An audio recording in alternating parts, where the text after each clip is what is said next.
Hello. I'm going to wait 5 more minutes to see if anyone else is going to join the live stream, and after that, I'll start the revision session. Hello.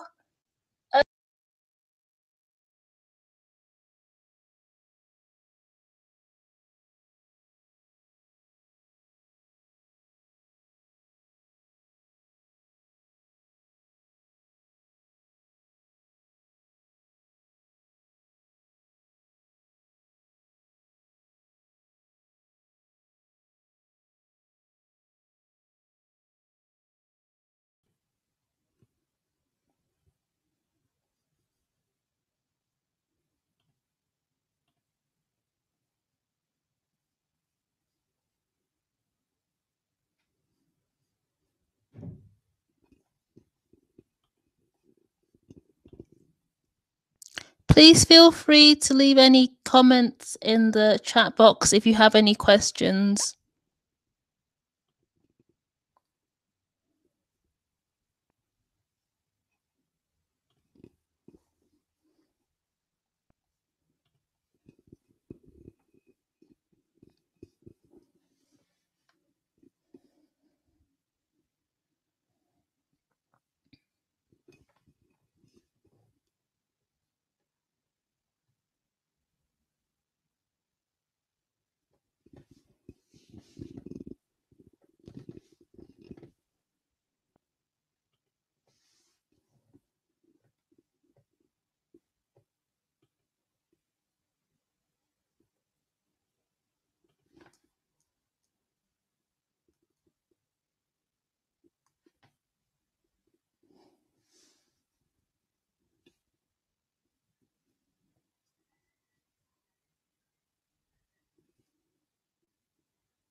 If you have any questions, please leave them in the chat box. Please comment in the chat box if you have any questions.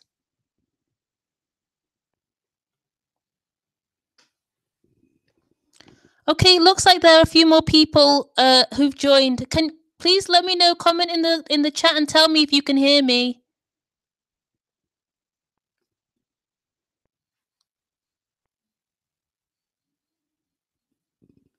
I'm going to be going through a 2011 paper.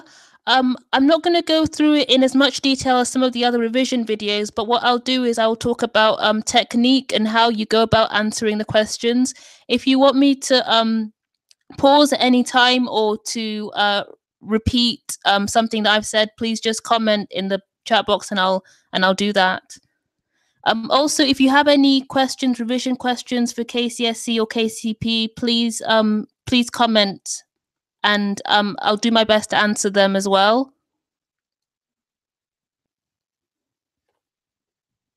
Okay, so I'll just wait till 5 past, and then I'll start going through this past paper.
Okay, so let's start. So this is the 2011 paper.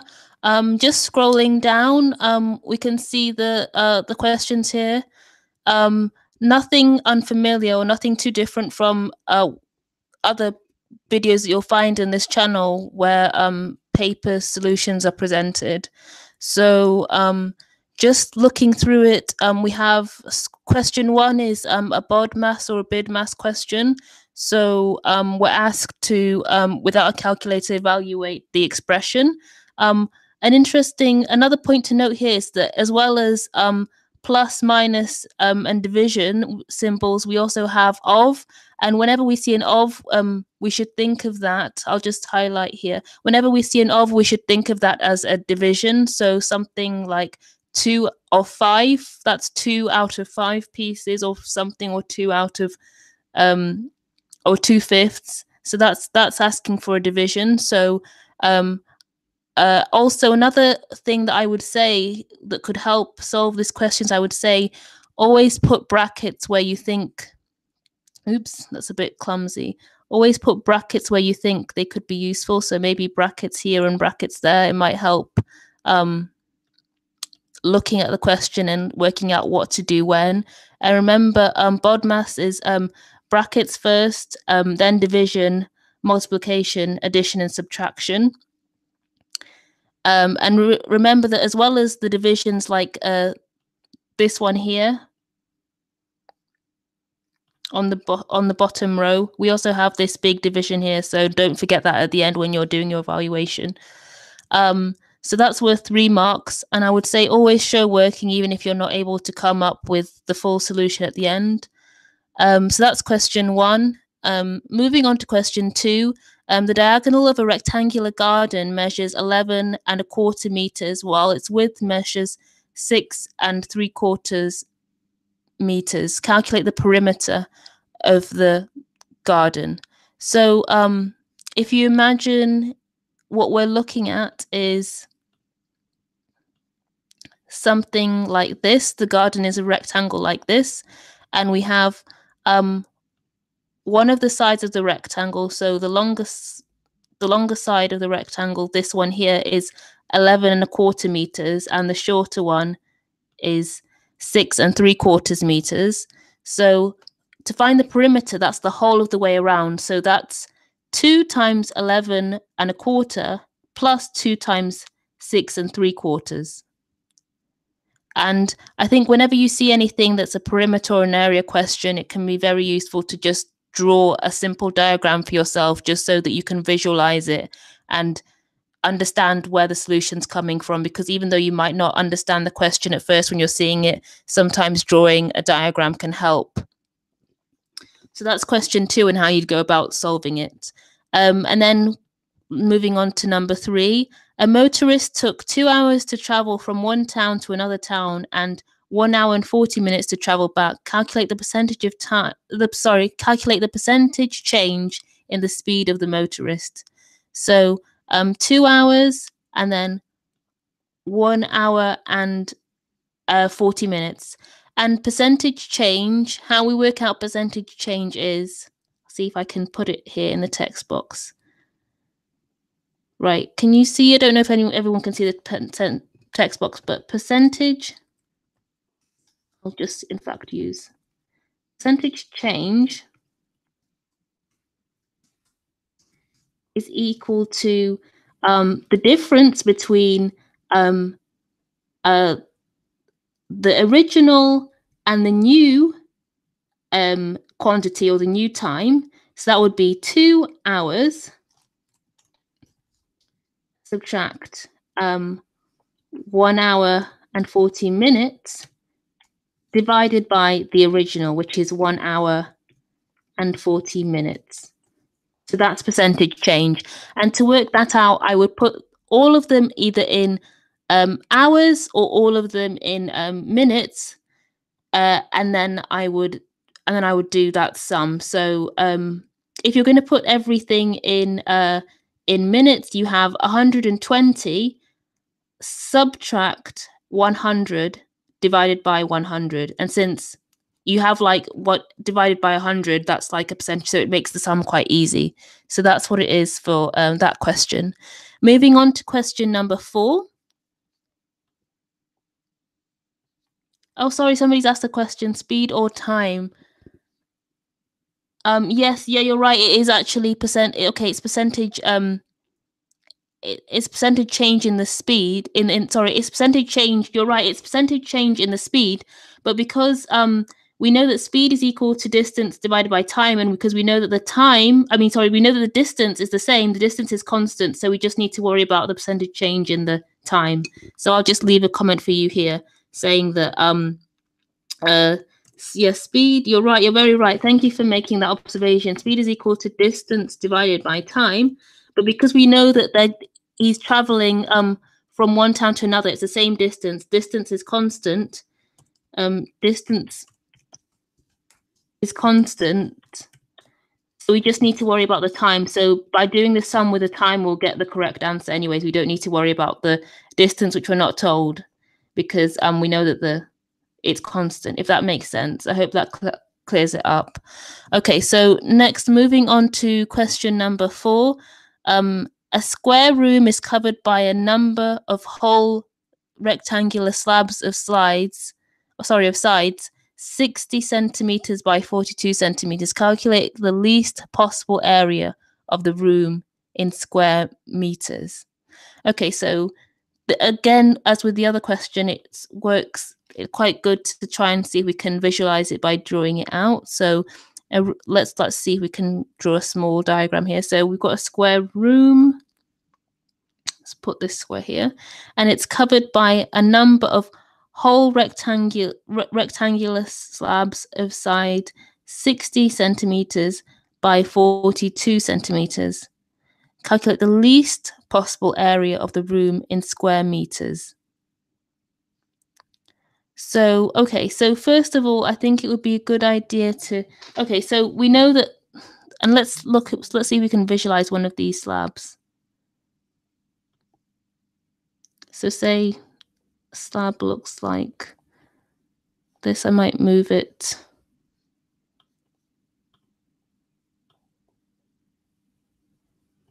Right here. So what we want to find out is, what is the smallest area of this room?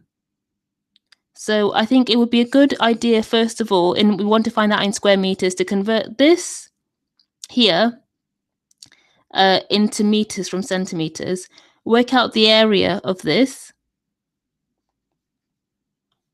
So 60 times by 42, and then to find the least possible area of the room in square meters, if it's covered by a whole number.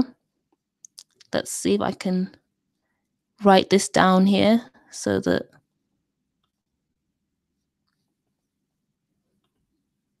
oops.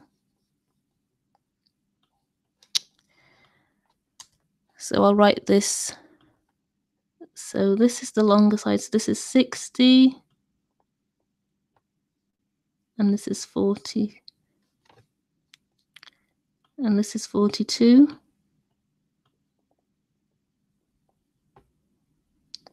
So what this question is asking actually is similar to the question of the smallest common is the smallest common multiple of these two numbers, 60 and 42. So to find that out and then convert that back into meters. So, okay, and then question number 5. Given that sine of x plus 60 degrees is equal to cos of 2x, find tan of x plus 60 degrees. Okay, so to do this question, we need to, okay, so the trick to doing this question is to realize that tan is equal to sine divided by cos. I'll write this out of text. So tan is equal to sine divided by cos. So, or even sine x is equal to sine x divided by cos x is equals to tan x. So using that, we can work out the answer to that question. Rub this bit out. Okay, and now let's move on to question number 6. So simplify this expression. 4x minus 9x cubed divided by 3x squared minus 4x minus 4. So when it comes to a question like this, we're normally looking for a common factor with these two. So what we can start off by doing is trying to factorize. So I won't solve this whole question, but I'll factorize it, and from there it should be easy enough to do. So for the numerator, for the top part of the fraction, what we could do is take out an x. So that gives us 4 minus 9x squared. And and then we can see 4 minus 9x squared is something we're familiar with, which is called the difference of squares. So this can be factorized again. So we would get 2 minus 3x and then 2 plus 3x. And then on the bottom, when we factorize that, we have 3x plus 2, and we also have x. Sorry, we have so we have x minus, let me double check that. Do we have, so that would be 3x squared minus the, yeah, so this is what we have. And so this is what we have when we factorize it. And then to simplify it, we simply have to get the smallest equivalent fraction. So that can be done from that. So I'll just leave that. So that's kind of me setting up the question. So if you want to do that one, I've done most of the work for you there. So question number 7, the external length, width, and height of an open rectangular container are 41 centimeters, 21 centimeters, and 15.5 centimeters respectively. The thickness of the material making the container is 5 millimeters. If the container has 8 liters of water, calculate the internal height above the water level. Okay, so again, this is a kind of question where you want to maybe draw a small diagram of the container, including like the thickness, and from there, this is a question of working with volumes and then doing a subtraction. Okay, question 8, factorize this expression. 2x squared y squared minus 5xy minus 12. So this is one where instead of just having x's or just having y's, you're dealing with both x's and y's. And so okay, so you'd have to go, so okay, so let me see if I can, I'll write this one out here. 2x squared y squared minus 5xy minus 12.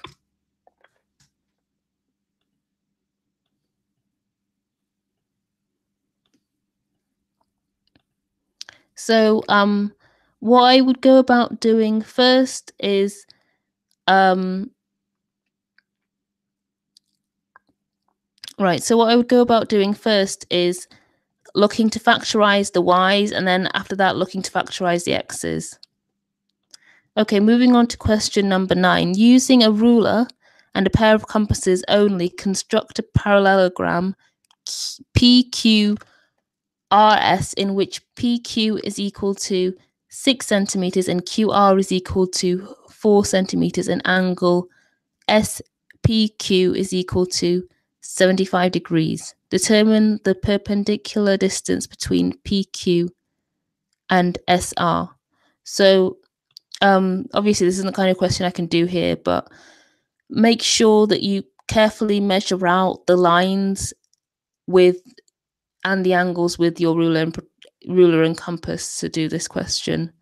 Okay, so question number 10. The masses of people during a clinic session were recorded as shown in the table below. So we have masses and we have 40 to 44, 45 to 49, 50 to 54, 55 to 59, 60 to 64, 65 to 69, and 70 to 74. Okay, so the number of people. So we have one person who is between 40 and 44. We have two people between 45 and 49, 12 between 50 and 54, 10 between 55 and 59, two between 60 and 64, two between 65 and 69, and one person between 70 and 74. So we're supposed to calculate the mean mass. So what we're going to have to do to calculate the mean mass is to multiply each of these by the midpoint of this interval here, and then divide by the number of people who were recorded. So that's 1 plus 2, that's 3, plus 12, 15, plus 10, 25, plus another 5, which is 30. So this would be, so we'd start off by doing, so what's the what's in between 40 and, so that's like 42 times by 1, and the next one 47 times by 2, so on, all divided by 30. Okay, in question 11, a customer paid 5,880 shillings for a suit after she was allowed a discount of 2% on the selling price. If the discount had not been allowed, the shopkeeper would have made a profit of 20% on the sale of the suit. Calculate the price at which the shopkeeper bought the suit. Okay, so this is another question where this is not kind of like kind of an algebra question. So the price at which the shopkeeper bought the suit is X, and you would work backward from that. And I think this is supposed to be question 12. The vertices of a parallelogram PQRS are P is -1, 2, Q is 8, -5, R is 5, 0. On the grid provided below, so in the exam you'd find a grid, I'd assume. On the grid provided, draw the parallelogram. So you'd use the coordinates and then you'd draw the parallelogram with the respective points. And you also, in this case, need to determine where S is from these points. Determine the length of the diagonal QS, that's 2 marks. Okay, and question 13. Okay, so question 13, so we're nearly at the end of section 1, and I think since I'm going to kind of cut this session short and not go on to section 2. Please, if you have any other questions or you'd like me to cover another section or another particular paper in another session, please let me know. I'm just going to do questions 13 to 16 now and then call it a day. Okay, so in January, Mambo donated 1/6 of his salary to a children's home, while Simba donated 1/5 of his salary to the same children's home. Their total donation for January was 14,820 shillings. In February, Mambo donated 1/8 of his salary to the children's home, while Simba donated 1/12 of his salary to the children's home. Their total donation for February was 8,675,000. Calculate Mambo's monthly salary. So this is a question of simultaneous equations. We could treat Mambo's salary as X and Simba's as Y. So we have X divided by 6 plus y divided by 5 is equal to 14,820 as our first equation. I'll write that down. X divided by 6 plus y divided by 5 is equal to 14,820. And then our second one is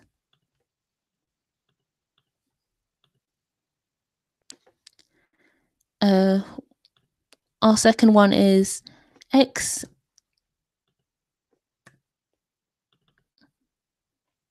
divided by 8 plus y divided by 12 is equal to 8,675. I think, yeah. And so we have to solve for x here using these two equations. So question number 14 is express 10,500 in terms of its prime factors. So that in order to do that, we draw like a binary tree as you'd expect, which would, I'll see if I can do an example now. So each time you go down, you're kind of like dividing this number by one of its prime factors until you can't divide anymore, until you get to the to a prime number at each of the leaves. So you'd start off with 10,500 and say the first one you're going to split it into is 5. So you divide by 5, so that becomes one of its leaves, and then you get a subtree, which would, I'm going to draw here.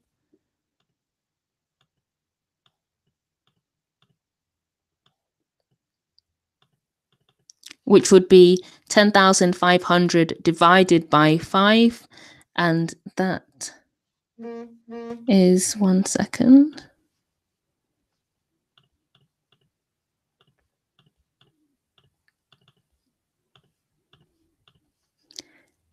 2,100, and then for 2,100, you go on splitting it again, so you might want to divide that by 5 again. So then another 5 becomes another one of its leaves. And then you get another subtree, which is that number 2,100 divided by 5, which is 420.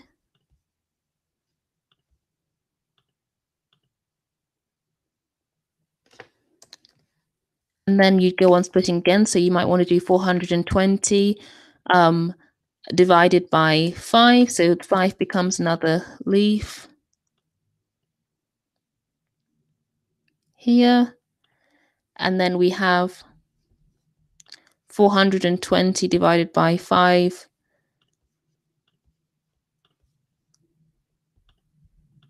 here, which is 84, so we put 84 there.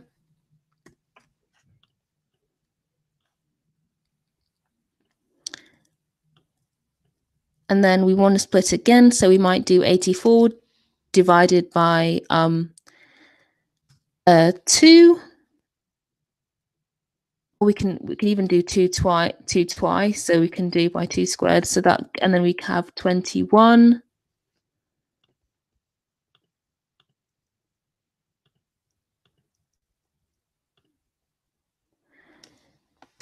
And then we might want to split again. 21 we might divide by 3, and then we get 7. So we have, that's our last one. So we have 7 there. So we have all of its prime factors. So those are 4, 3, 2, 2, 5, 5, 5. So we would express that as 5 cubed times by 2 squared times by 3 times by 7.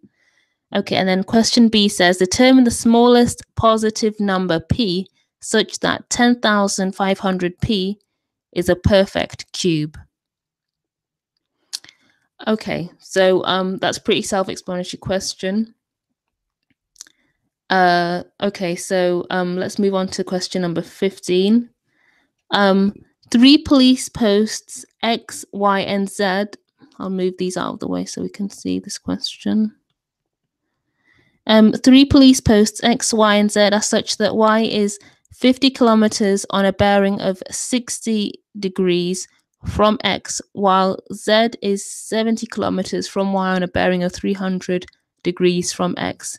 Using a suitable scale, draw a diagram to represent the above situation. This is one where you'd use a compass and a ruler again.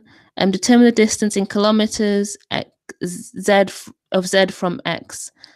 Yeah, and same again. So, okay, and then let's move on to the last question, which we're going to do, which is question 16. A small cone of height 8 centimeters is cut off from the bigger cone to leave a frustum of height 16 centimeters. If the volume of the small cone is 160 centimeters cubed, find the volume of the frustum. So in order to solve, this is another question where you need to know some of the volume formulas and know how you go about answering that. But once you know that, it's pretty easy to attempt that question. So yeah, thank you for joining me for this live revision session. I hope you found it useful. Please leave any comments and feedback that would be useful for future revision sessions in the comments. Thank you.